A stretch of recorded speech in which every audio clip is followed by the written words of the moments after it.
told you that awareness would free you, that once you understood yourself, life would feel lighter, calmer, easier. But no one warned you that awareness doesn't remove pain. It removes excuses. It doesn't heal suffering. It forces you to see it clearly. And once you see clearly, you can never return to ignorance. This is a problem we are going to confront today. Awareness destroys illusions before it builds strength. Awareness does not arrive as wisdom. It arrives as disruption. At first, it feels like progress, like finally turning on a light in a dark room. You believe that seeing clearly will organize your life, reduce confusion, soften pain. But awareness does not come to arrange reality for your comfort. It comes to strip reality of its disguises, and illusions are not removed gently. They are torn away. Most people survive by leaning on invisible lies. Not dramatic lies, not conscious deceptions, but small psychological cushions placed everywhere. The belief that effort is always rewarded, that people are mostly good, that suffering has a purpose designed for you, that time heals all wounds. These beliefs are not truths. They are survival tools. Awareness dismantles them one by one, not because it is cool, but because it is indifferent. The first illusion to fall is the illusion of fairness. Once awareness sharpens, you notice that outcomes are rarely proportional to effort. The lazy prosper. The disciplined fail. Morality does not guarantee safety. Talent does not guarantee recognition. This realization does not make you cynical overnight. It makes you alert. You stop assuming the world will meet you halfway. You stop trusting invisible contracts that were never signed. Then awareness turns inward, which is far more painful. You begin to see that your own motivations are not as noble as you believed. You recognize how often fear guides your decisions, how often validation, not principle, drives your actions, how often you choose comfort over truth while pretending it was wisdom. The unaware person protects their self-image instinctively. The aware person watches it dissolve without interference. This is where awareness becomes dangerous, not because it harms you, but because it removes your emotional armor before replacing it with something stronger. For a period, you are exposed, raw. You see your flaws clearly, but do not yet know how to carry them. You see the emptiness behind many of your goals. You see the repetitive nature of desire, how satisfaction fades faster each time. Pleasure begins to feel mechanical. Achievement begins to feel thin. Illusions are efficient. They simplify life. They allow people to wake up with motivation without questioning why. Awareness complicates everything.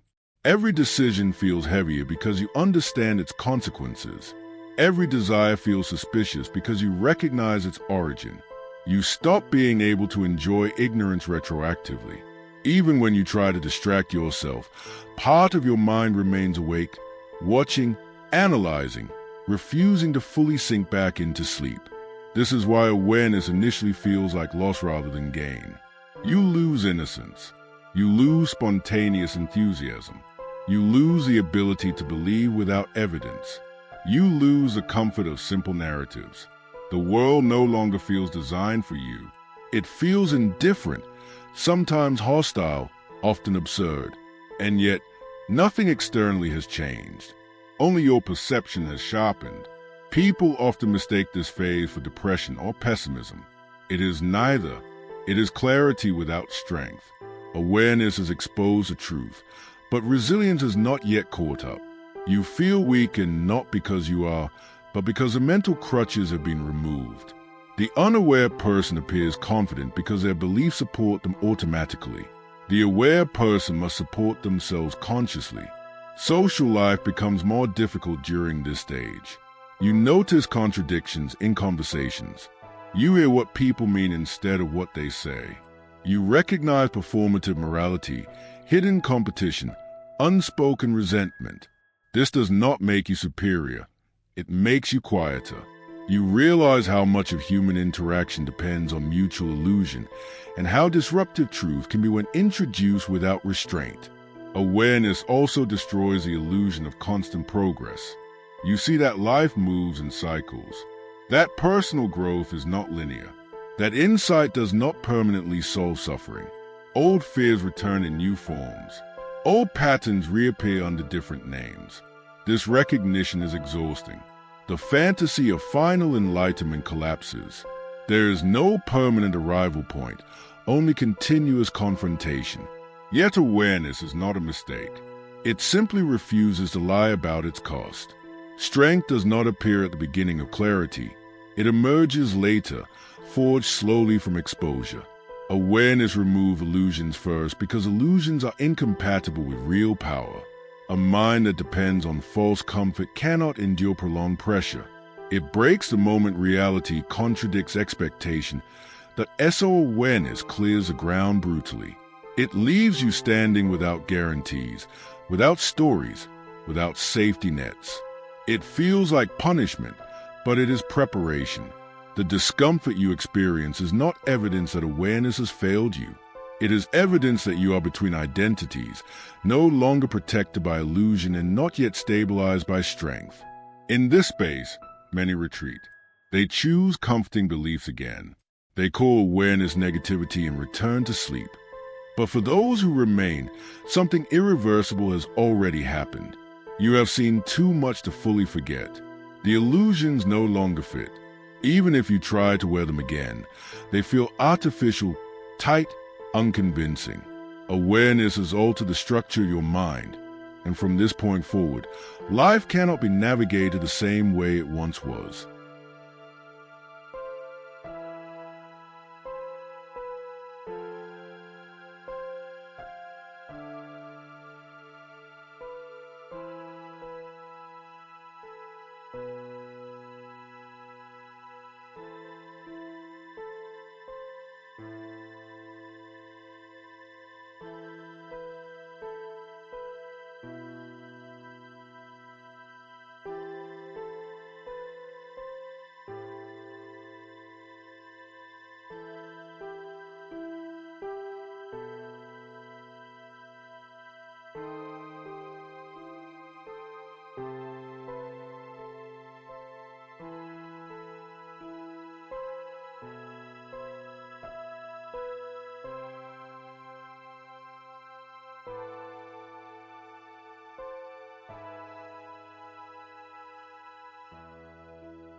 This separation is not permanent exile, but it is irreversible differentiation. You can participate in society, but you no longer dissolve into it. You remain intact. Your identity is no longer reinforced by group validation, but by internal coherence. This shift reduces dependency on approval while increasing responsibility for your own psychological balance. The aware individual learns to stand alone without resentment, not in defiance, but in acceptance. You stop expecting collective understanding. You stop needing mass agreement. You stop measuring your sanity by popularity. Awareness demands solitude not as punishment, but as a natural environment for clarity to survive. Power comes from enduring awareness without escaping it. Awareness reaches its most difficult stage when escape is no longer possible. By this point, illusions have collapsed, suffering has expanded, and separation from the crowd has become familiar. What remains is a choice that is rarely acknowledged openly. Either one retreats into new forms of distraction and belief, or one learns to endure awareness as it is, without softening it, without demanding relief. This endurance is where real power begins. Most people are not weakened by ignorance, but by dependency. They depend on hope to act, on meaning to persist, on reassurance to function. Awareness removes these dependencies. It reveals how fragile motivation becomes when it relies on external promises. The aware individual discovers that waiting for comfort is a subtle form of paralysis. Power emerges when action continues even when comfort is absent. Enduring awareness does not mean suppressing emotion. It means allowing emotion to exist without letting it dictate behavior. You feel despair without collapsing into it. You recognize fear without obeying it. You experience emptiness without rushing to fill it. This restraint is not repression. It is discipline. The mind learns that not every internal signal requires a response. At this stage, awareness stops being a source of suffering and becomes a source of precision. You no longer exaggerate pain, nor do you minimize it. You see it clearly and proportionately. The mind becomes calibrated to reality rather than imagination. This calibration reduces unnecessary struggle. Energy is no longer wasted fighting what cannot be changed or fantasizing about what does not exist. Power also arises from reduced emotional dependency on outcomes. Awareness reveals how little control you truly possess over results. This recognition initially feels disempowering, but it eventually becomes liberating. When outcomes are no longer the measure of your worth, action becomes cleaner. You act because action aligns with your internal standards, not because you are guaranteed reward. Endurance transforms awareness from exposure into structure. The mind organizes itself around what is stable rather than what is desirable. You stop asking whether life is fair and start asking whether your response is coherent. You stop negotiating with reality and begin cooperating with it. This shift creates internal authority, a sense of grounding that does not fluctuate with circumstances. The power gained here is quiet and often invisible. It does not announce itself through dominance or confidence displays. It manifests as consistency. You remain functional under pressure. You think clearly when others panic. You move deliberately when others react impulsively. This steadiness is not learned through optimism, but through repeated contact with discomfort. Enduring awareness also dissolves the need to be understood. You realize that most misunderstanding is not personal, it is structural. People interpret through their own limitations. Seeking validation becomes unnecessary when your internal alignment is intact. This independence reduces manipulation. Those who cannot threaten your identity cannot control your behavior. This stage also redefines freedom. Freedom is no longer the absence of constraint, but the ability to choose your response regardless of constraint. Awareness shows you how few choices are actually available, but also how powerful those few are. You may not control the world, but you control how deeply it penetrates your psychology. There is a kind of austerity that develops here. Life is no longer expected to be pleasurable. Meaning is no longer demanded. You stop bargaining with existence. This does not lead to nihilism. It leads to sobriety. You see things as they are, neither worse nor better. This neutrality stabilizes the mind. endurance also sharpens ethics. Without illusions, you act with less hypocrisy. You no longer pretend to be better than you are, nor do you exaggerate your flaws. Awareness enforces honesty, and honesty simplifies behavior. Decisions become fewer, but more deliberate. The noise of internal conflict diminishes. Those who endure awareness become difficult to influence emotionally, not because they lack feeling, but because they understand it. They recognize emotional manipulation when it appears. They see fear tactics, false urgency, and manufactured outrage for what they are. This clarity protects the psyche without isolating it. The final transformation is subtle. Awareness stops being something you carry and becomes something you are structured around. It no longer exhausts you. It no longer demands attention. It operates quietly in the background, informing judgment, regulating reaction, maintaining equilibrium. This is power without spectacle, strength without illusion, stability without hope. The individual who reaches this stage does not feel victorious. They feel composed. Life remains difficult, uncertain, and often indifferent, but it no longer destabilizes the core of the self. Awareness has been integrated, not escaped, and the mind stands upright within reality as it is.